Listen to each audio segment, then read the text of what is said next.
Whole lot of rain. I guess it depends on where you live, Nick. You can correct me, but I don't think there was much of a washout in the valley, right? Yeah, well, Sacramento Valley, certainly not, but areas like Stockton, Modesto had a lot of rainfall. More than 0.6 of an inch this morning, 0.6 in Modesto. So early on, but again, what we're seeing throughout much of the afternoon, peaks of sunshine across Sacramento Valley, and that's flaring up some thunderstorms right now. We do have a strong thunderstorm in northern Colusa County. Fair amount of cloud ground lightning strikes, also producing up to half-inch diameter hail. So that's a little bit bigger than pea size, a little bit smaller than penny size as a result of some of these storms going up. You can see the rainfall that impacted the San Joaquin Valley early this morning. That continues to drift down to the south. So let's talk about some of the thunderstorms that's been ongoing. You can see a lot of the activity going up across parts of the northern and central parts of the Sacramento Valley. And then one storm in particular, as you get across northern areas of Colusa County, you're seeing some of the brighter returns showing up here. So just for perspective, here's Williams. This is along I-5, goes right up here through parts of Colusa County.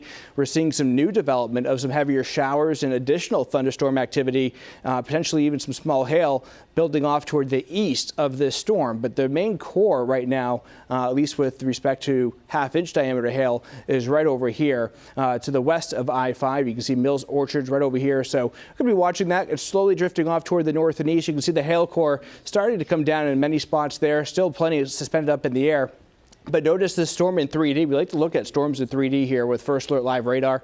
And you can see some of the additional cores. See the yellows popping up here and also off to the right crossing I-5. So that's going to be the new growth going up here. And that's your hail tracker. So we're seeing a history with at least some very small hail with that storm as it continues drifting off toward the south and east. I wouldn't rule out a funnel cloud either out of that storm. So something to monitor as it continues drifting toward the south and east with time. Further down to the south, we had some thunder and lightning in Stockton just about a couple hours ago.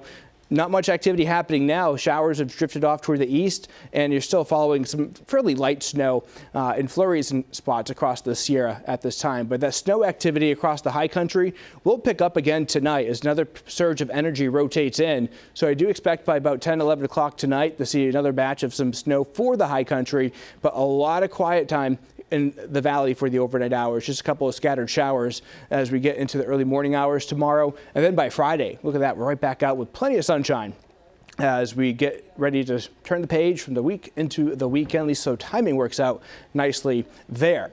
And then as we get from Sunday to Monday, we start to see a return to some more active weather here. A couple of showers, but the storm system for Monday that we've been talking about taking a little bit more of a southward shift, but still that Wednesday system that we're seeing that will have an atmospheric river with that. Heavy snow potential mid next week, something we should watch closely in the days ahead. Marley. All right, we will look at it. All right, thank you, Nick.